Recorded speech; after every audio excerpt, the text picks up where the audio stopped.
The victims. These are the people that we don't speak about enough regarding the Epstein files, the people that are in the shadows. We're always looking for who committed the crimes and often forget about the people who had those crimes happen to them. But today, we're tuning in to hear what a big handful of these victims actually have to say. These victims are speaking out after the Pam Bondi hearing, so we're gonna get their context on everything that went down. I appreciate you subscribing to the channel, and remember, oftentimes YouTube doesn't support these videos. So if you want to become a member and be a supporter, I really appreciate it. Thank you all so much for being here. I know you literally have just come over off of Capitol Hill, where the Attorney General had appeared for that hearing in front of the House Judiciary Committee. I want to do just a couple of show of hands moments on how you feel about that, and then I want to talk about your reaction to everything we heard today. So with the show of hands, can you show me your hands if you were satisfied with what you heard from the Attorney General today? No one. Nobody. Show of hands if you are frustrated with what you heard. Very much so. Very much so. Teresa, tell me more about that. Well, going into this morning, and much of this process, I have this perspective that you need to give people the opportunity to do what they say they're going to do, to fulfill their word, put their money where their mouth is, so to speak. And we have yet again seen that go the complete opposite direction of there's no integrity. There was no integrity in that room today, it seemed like, when it came to Epstein and Maxwell. You know, there was a lot of expression of other good outcomes on things, and I can agree with a lot of what was said, and there was nothing that gave us any bit of hope of any kind of integrity and doing the right thing when it comes to Epstein Maxwell accountability, further investigation, which she claimed was happening. And we're going to be waiting to see the outcome of that and see if that's an accurate, legitimate statement. It has to be extremely frustrating to be one of these women that has been a victim of all of these crimes regarding the Epstein files, to be sitting in court and hearing promises, or honestly just a bunch of jibber jabber of things that are going to happen, that should happen. But deep down, I think a lot of these women know that a lot of this stuff is not actually going to happen, and what's being said is not actually intended.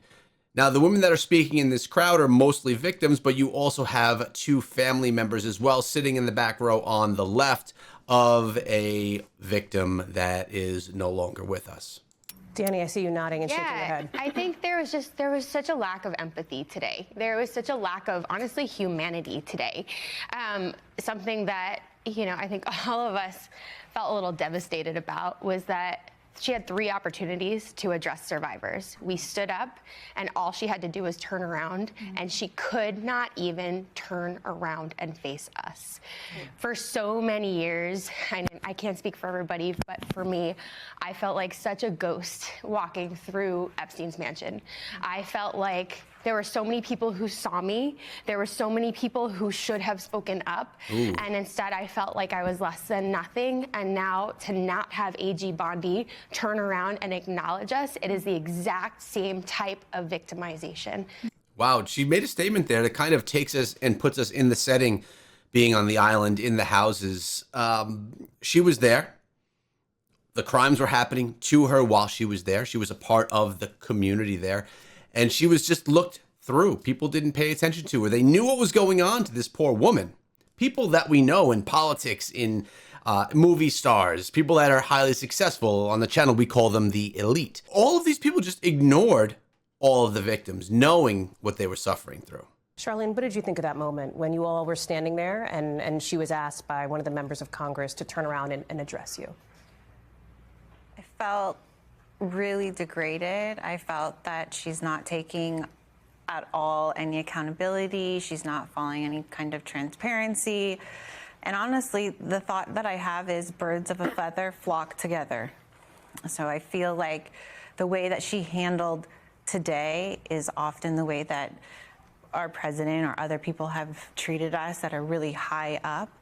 And I felt like she was treating us just like everybody else has in the justice system and beyond. I was looking at you all.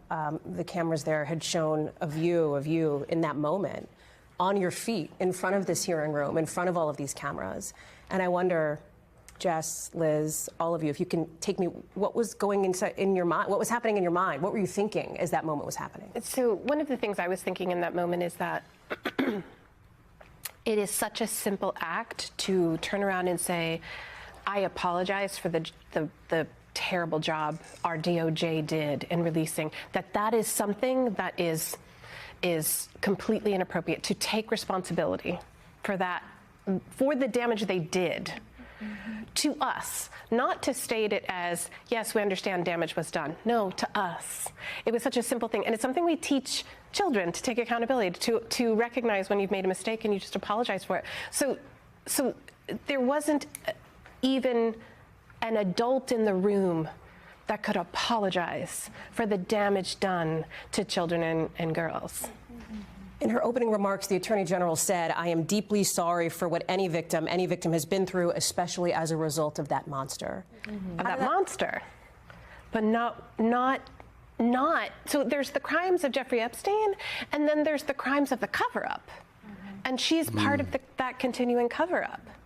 So they're saying that they were able to say that they apologized for the crimes that these women endured from Jeffrey Epstein.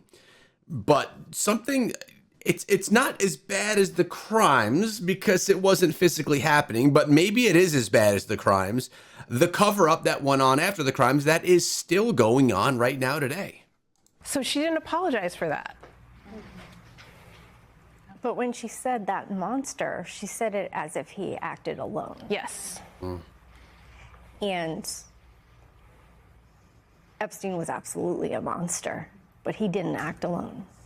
And I think that we now have more evidence of that from what we've seen in the files. And what is really difficult for me to wrap my head around is I met Epstein and Maxwell when I was 21. I'm almost 53 now. And I was just raised differently. I was raised to respect our government. I was raised to be able to speak to people of different political parties. And maybe I don't always agree with them, but their insights help me shape my opinions. And I just don't see that happening. And that's what I grew up in. That's the America that I grew up in. And for us to now feel like the Department of Justice, which is in charge of seeking justice for all Americans who are victims of crime, they've just completely let us down. And so to hear her say, if you have been a victim of crime, we want you to call the FBI. I called the FBI. I called the FBI, and in the release of files, my intake report was released twice, once with part of my address, and once where my name was unredacted several times, including in a sentence that said, Stein was a victim of Epstein and Maxwell in the mid-90s. So, I find it really difficult to have any faith when we are constantly, being manipulated and downplayed by our government. We've heard several times our government say, we're moving on from this, and that just enrages me. Yeah. This has been 3 decades of my life. We'd all love to move on with this, but how do you move on if you don't have justice? All of these women, they've been ignored. They've been pushed aside. They've been looked at as people that were making up stories for years. So I think having this video and taking the time right now to actually sit and listen to what each of these women has to say is a very powerful thing. We're finally giving them the opportunity to be listened to. And that's why I'm sitting here and listening to what each and every one of these women has to say regarding their abuse, regarding what happened to them from Epstein, or how they've had to deal with it over the past 30 years. I think that they deserve that from me, from you watching, from everyone that was in the court that day. The women deserve to be heard. And the Department of Justice's job is to seek justice. And they, for some reason, don't feel like they have to. And that's just incomprehensible. We know why. You and I have talked before. I see a lot of emotion in your face. Yeah.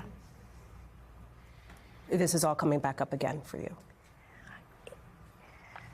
You know, survivors of sexual assault, we are chastised so frequently. Why didn't you tell? Why didn't you fight back? All of these questions. And here we're seeing survivors have been telling and they have been speaking out, starting 3 decades ago when Maria Farmer first reported this crime to the FBI. And over and over and over and over again, different branches of our Justice Department and, you know, law enforcement that should have protected us haven't. It's like this massive institutional failure that we don't want to address. Yeah. And it's not just us anymore. It's not just about the Epstein case. It's about survivors everywhere. They're watching us, victims of crime everywhere. This is something that people already don't talk about, and that's why it persists. And so now we're going to expect victims who are watching us be treated this way. We're going to expect them to talk about what's happened to them. That's a hard ask. Yeah. But we have a chance to change the conversation and change the narrative and say, you know what, these things happen because we don't talk about them. And that's why we need to, no matter how hard it is, we need to sit with how uncomfortable this is as a nation. I love that she's not only here talking about what she had to deal with, or even what all of the women from the Epstein case had to deal with, but women, and not even only women, but people everywhere that are dealing with this type of stuff. She's speaking to everybody.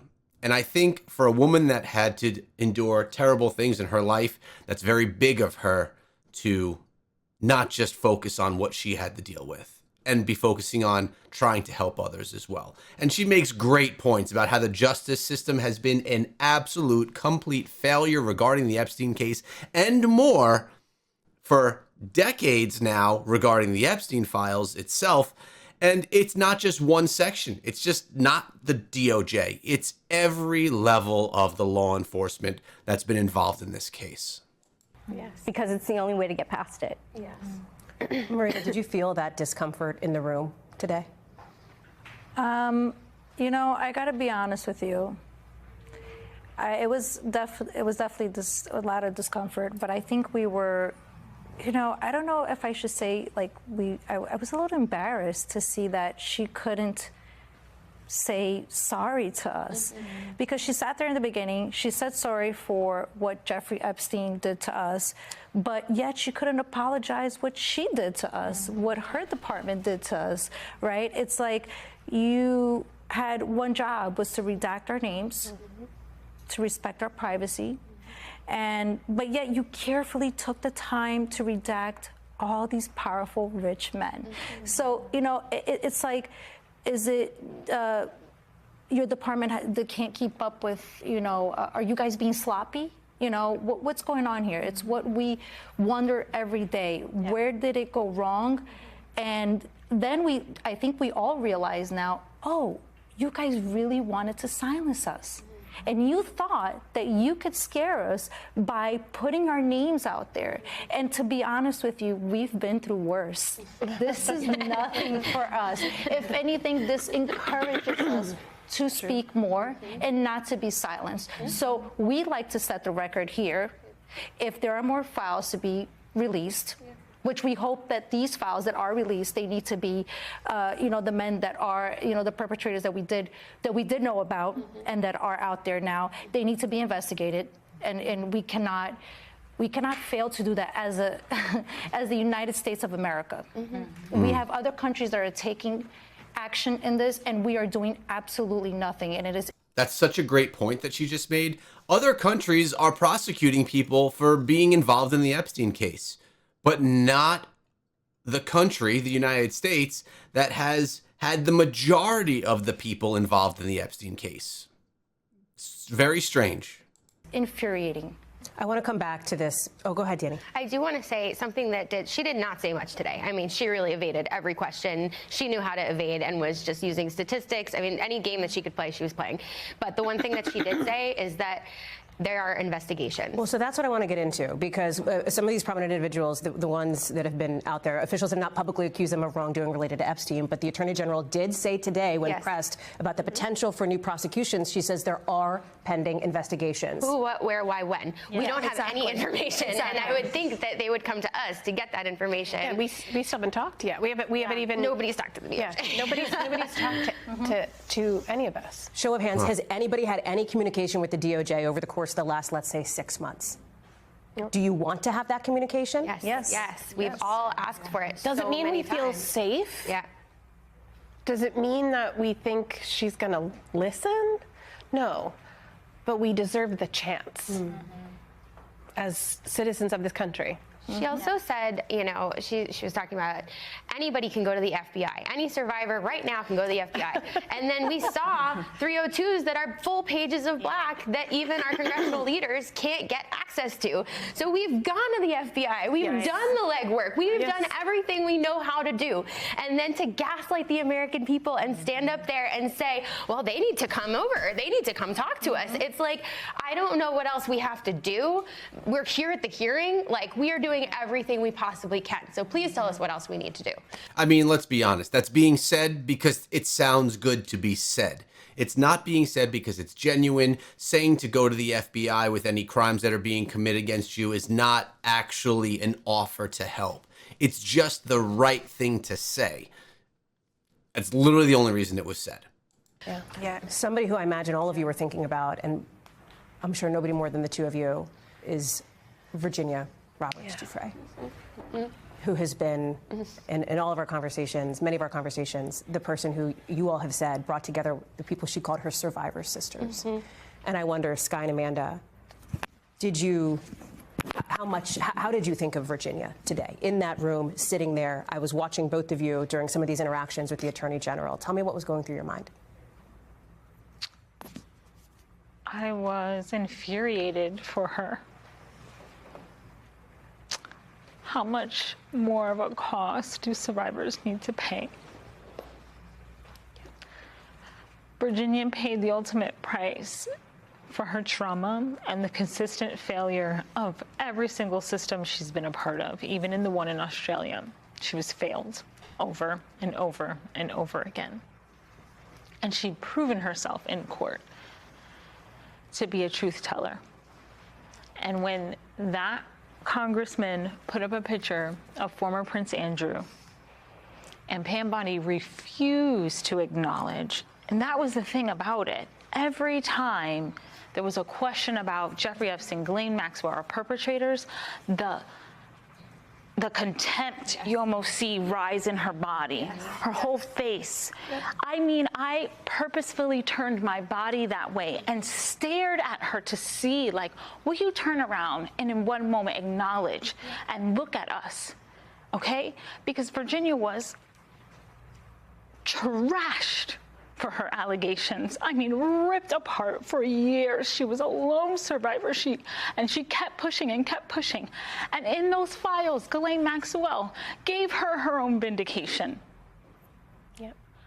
We know Virginia named over 40 names in sealed depositions and open depositions. We know a minimum she has named. And yet we still refuse to see them acknowledge or investigate any of those people. And Virginia has proven herself in court over and over and over again.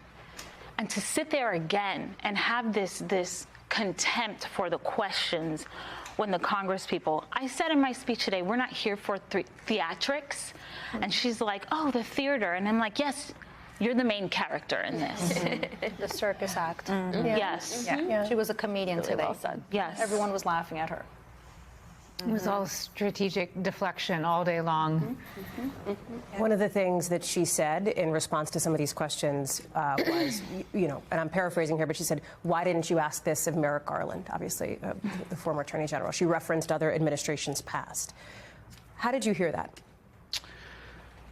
nobody's saying that the other administration handled it correctly. We're not standing here saying that this other administration, could have taken other actions. We're saying, yes, they could have, but this is in your hands now. This is in your hands, and you have an opportunity to step forward and do the right thing.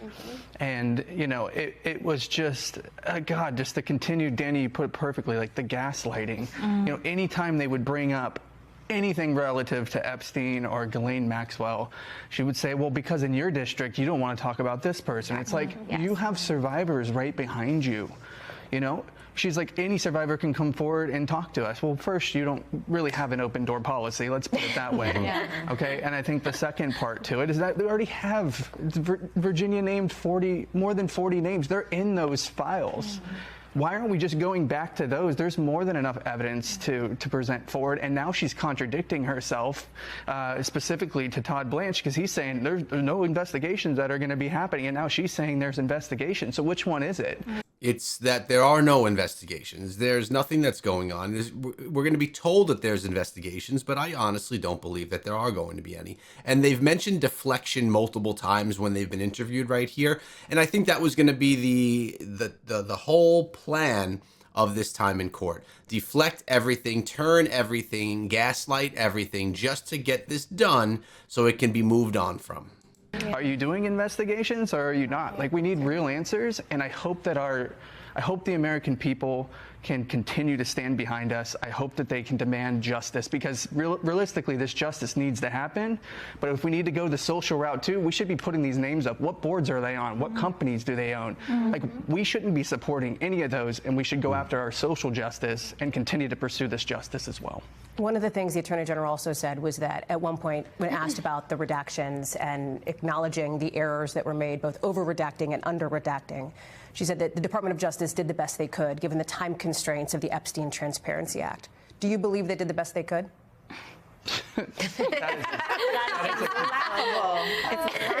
That was just another statement that said, throughout the entire day, that was something that was said several times, I noticed, by several different congressmen and women, because they want us and the American public to feel that because they were rushed, because they had these time constraints, that this is then the reason why the redactions were not properly made when they should have been guaranteed to be made, and then protected the and perpetrators, which should never have happened. So that was just yet again another example of them trying to deflect their responsibility and almost trying to transfer all that shame and accountability to the American public, wanting to push the vote through, and even us survivors for wanting to see the Epstein Transparency Act signed. Yeah.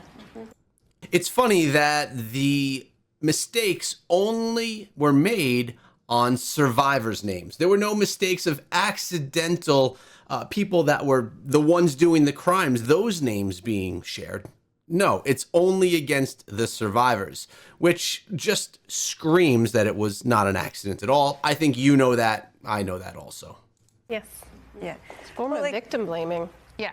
Yeah, I mean, there's a victim list that was released. It's called Victim List. Okay? Yeah. So, and it had a list of victims. It was shown, I think, a couple of times in the hearing. Yeah. One was redacted. That makes no sense. This is a list of victims. That's intentional. Yeah. One of the things I heard from several of you as the process of advocating for the Epstein Transparency Act was happening was that you felt like, given the bipartisan support from both sides of the aisle, that this was not a political issue. Yeah. And I wonder, sitting here today, after hearing what you heard from that hearing with the Attorney General, do you still think that? Do you still think this is not a political issue? I think the GOP is scared. I think that there's some fear there, because we have amazing meetings with congressional leaders. We are in meetings all the time asking for their support, and we've actually some of the best meetings and really compassionate people. And then when it comes time with to Republicans show up, and Democrats, Republicans and Democrats, yes. But I want to speak to the Democrats to the Republicans just for a moment, because in those Republican meetings, we have these beautiful moments with them, and then they're not showing up to stand with us. Like this morning, we had the press conference and Nancy Mace was the only Republican who showed up. And that was a real shame.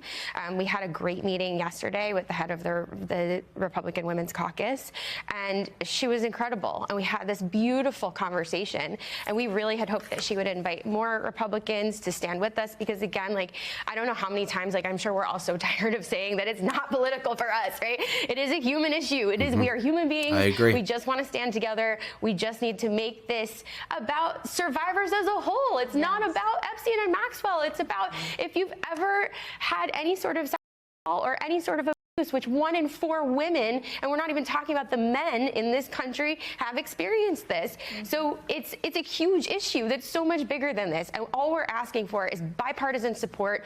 We've seen people cross the aisle before. The Transparency Act was a beautiful display of that. There was this moment, and I'm sure you guys remember it, Marjorie Taylor Greene sitting with Melanie Stansbury, and they sat there together and watched those votes come in. And it was like, thank you. That is what we're talking about. 2 powerful women coming together and just being here to support other women. And we're just not seeing that. I'm really happy that she said "and men too," because although women are the majority of the victims, at least in this case, this does happen to men as well. And it has happened to men and boys as well. So I'm just really happy that that's not going ignored, at least by this group of women. Let me talk about somebody who currently is in prison, and that is Ghislaine Maxwell. And some of what we heard today and some of what we've heard this week from Ghislaine Maxwell. You know, Teresa, I'm struck. I know you said recently that she was in what you described as a prison spa, essentially, a reference to her transfer to a lower security prison camp. The Attorney General referred questions on that to the Bureau of Prisons. And I wonder, as you sit here today, knowing that Ghislaine Maxwell is where she is, what would you say to the Attorney General, to her staff at the Bureau of Prisons, if you could tell them something about that? Well, that's just a soundbite to say, yet again, another deflection to the Bureau of Prisons, that they had no hand in having her transferred from Florida to from a maximum security to Texas. So to you, this is an accountability issue. Is that what you're saying? In addition, Ghislaine Maxwell, she has a 20-year sentence. There are tons of victims. I don't even have a number to put next to it, of victims that were in Epstein's hands because of Ghislaine Maxwell. She received 20 years. And as the ladies just mentioned, she's spending her time in a spa. She has her own private rooms. Now, being in jail is never a good thing. You don't have your freedom, but it's about as good of an experience in prison as anyone has ever had. That's what Ghislaine Maxwell is having right now. And you have to ask yourself, and you could answer the question yourself because you already know the answer, why is she getting this treatment? For someone that did such terrible things to women, not only bringing the women in, but also participating. For her to say, yes, for her to say she didn't know is inherently false. I'm sorry. They know what's happening. They knew it was happening ahead of time. They didn't find out like we found out through the media. They knew it was probably planned for whatever reason, whatever they thought they were going to get out of Ghislaine Maxwell, a known perjurer. I'm not sure, but they knew ahead of time and they sent her there. And it's one of, I think, the most abhorrent instances of this entire post-conviction of Maxwell case. Yep. I call it the second sweetheart deal in this case. It's the second sweetheart deal because she is getting a little pat on the wrist and a puppy, right? And Attorney General Bondi would not answer the question, who signed off on this? She said she has a puppy because she does have a puppy in prison. Now, there's all this talk, little side note here, there is all this talk about Ghislaine Maxwell actually not being the true Ghislaine Maxwell in prison. I think the easiest way, outside of, DNA testing, of course, which the government knows if it's the real Ghislaine Maxwell or not in prison. We don't know. These women would know. Why not just have them, if we're trying so desperately to answer this question, why not have these women meet with that Ghislaine Maxwell? They will instantly know if it's actually her or not. Who is the person responsible? I have no idea. Earlier this week on Capitol Hill, we saw Ghislaine Maxwell deposed virtually from prison. and she repeatedly invoked her Fifth Amendment right. Her lawyer said that she is, and I'm going to quote him here, that she is prepared to speak fully and honestly if President Donald Trump were to grant her clemency. Show of hands here. Do you think President Trump should grant her clemency in order for her to speak, as her lawyer says, fully and honestly to investigators? Would you like to see President Trump rule out the possibility of any clemency for Ghislaine Maxwell? Yes. Show of hands on that. Basically letting her get away with everything. Tell me about that. She used that as a bargaining tool. She's staying silent to try to get something. Again, she's trying to manipulate the system and put out things that gaslight us, manipulate us.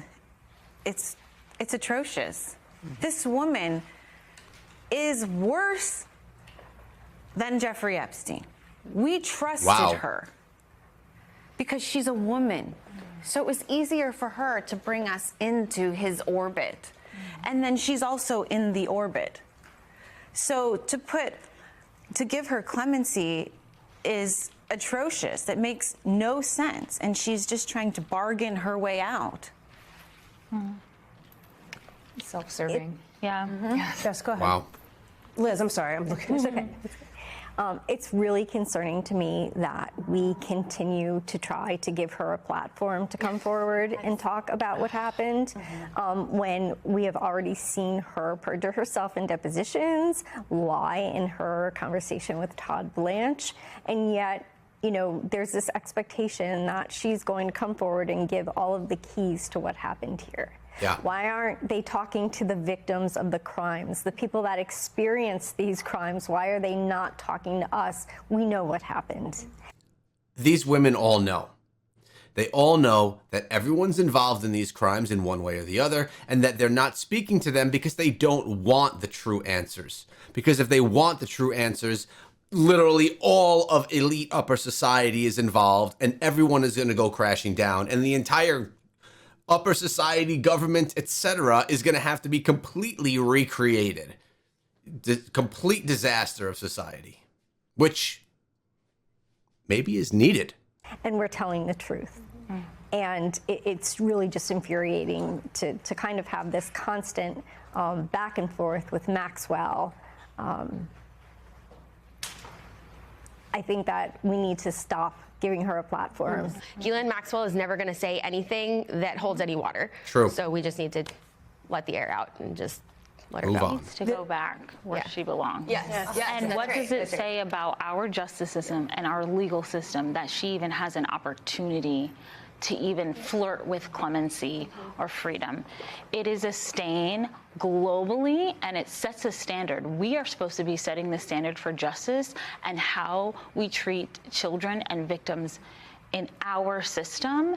And should she be granted any more clemency and not put back where she belongs, it's a failure, and it is a stain on us. And everywhere in the world is looking at us to do the right thing here. So what would your message be to the White House on this? Agreed. Because to this point, that is on the table. That is not a possibility. The possibility of pardon that the president could give, that has not been ruled out. Yeah.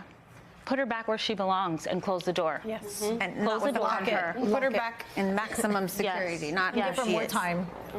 Yeah. Give her more time. Take away the puppy. And the cell phones. One of the things that you reference, Amanda, and I'll ask you and Sky this too, the sort of international, the global spotlight that is on this. And we've seen, you look over in the UK, we've already seen multiple people in the British government resign, come under scrutiny for their relationships with Epstein. And I wonder what you make of the way that the landscape is here in the United States related to high-profile people and their ties to Jeffrey Epstein. Yeah. I want to, just real quick, I want to reverse back for a second on Ghislaine, because Ghislaine is part of this international sex trafficking ring.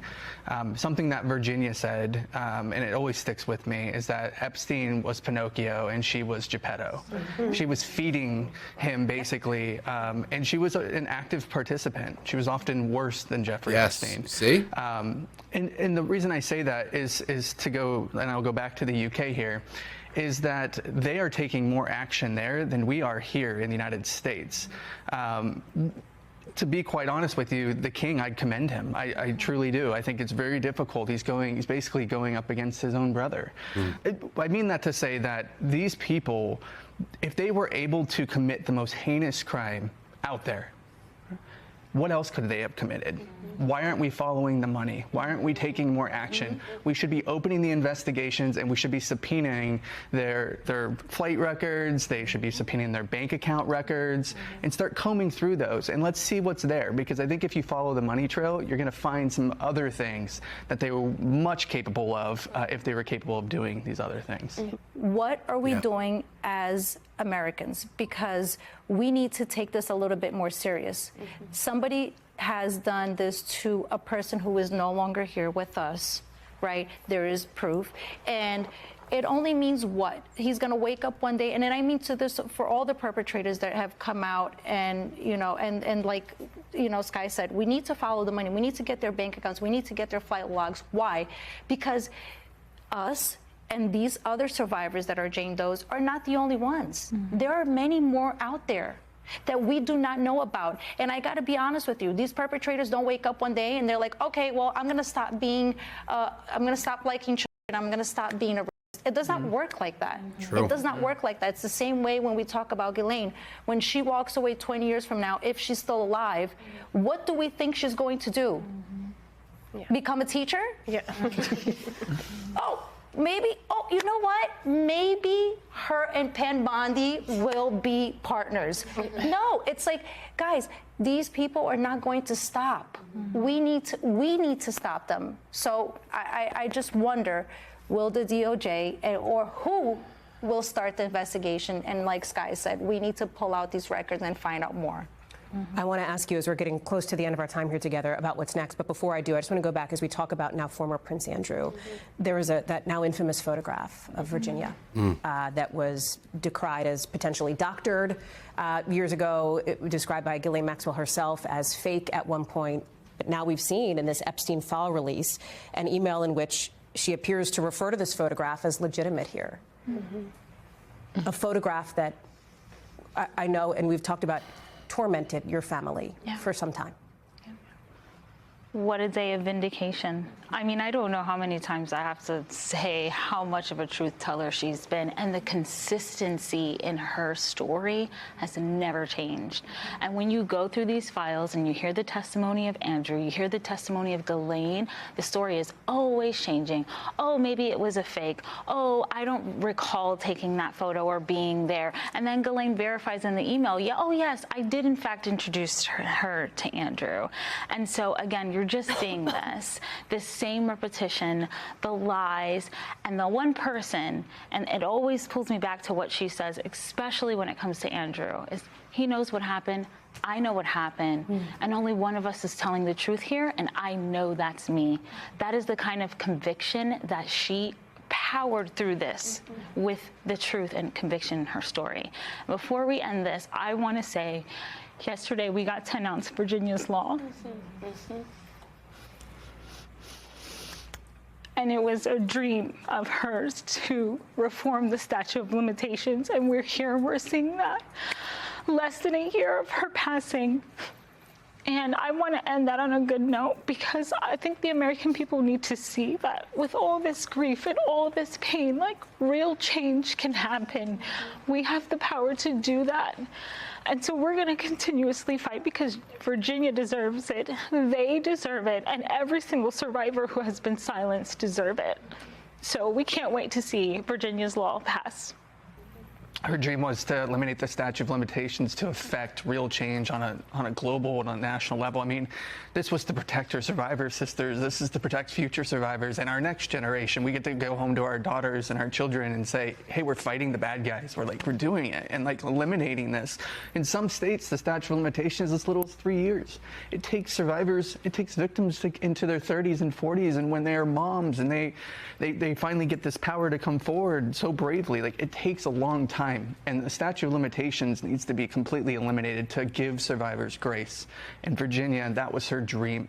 And I truly hope that that can be, again, this isn't a political issue anymore. This is on a human level. I hope Republicans and Democrats and all alike we will talk to you. We will come. Tell me the date, time, and I will be there. And we can have a conversation about this and why it's so important. Come see us face to face. This is something that we can do to set a new standard moving forward, so we can teach our generation and the next generation, you know. There's literally desperation in all of these people's voices to have the government, everyone involved, do the right thing, to listen to what they have to say so the right thing can happen. And as American citizens, or wherever you're watching from, as citizens of your own countries, we shouldn't have to fight to be heard. We shouldn't have to fight to be listened to and to be believed. Unfortunately, these women all have been fighting for years for something that every American should have as a common basic right: to be heard, to be listened to, and if actionable, to have actions happen for what's being said. All of you have shown up. All of you have shown up again here today. And so as we close here, let me ask you this. Sitting in that room, being at that hearing, with a show of hands, do you trust the Department of Justice to pursue justice now for you? None of you. I think they're going to have to learn what that is first. That's right. Yeah, that's right. So what do you want to see next? That's sad. Bring these Action. men to justice. I want to just see like women be believed. You use that word torment, and I think about Virginia, but I think about Maria Farmer, and that, you know, we have that 1996, the first half of the report. I don't know that anybody's found the second half of that report yet, and so we owe it to the survivors who came before us. We owe it to the girls and young folks in this country of the future. Like, changing statute is a huge leap forward, but also believing women first and foremost, or just believing anybody who is telling you that abuse has occurred and giving people a safer space to come forward that is more trauma informed, is so crucial here. Yeah. I'm really glad that we took the time today to sit and listen to what each of the victims had to say. It's something that these women have deserved for so many years that they haven't received. Simple courtesy of people listening to their stories. I'm curious about how this video has impacted you. We've spoken so much on the channel about the wrongdoers, and we've just touched on the surface of the actual victims. So how did this impact you? What are your thoughts about what you just saw and about what these victims just said? I want to continue the victims discussion. We'll do that in an upcoming video. In the meantime, check out this one that talks about many more people involved in the Epstein files.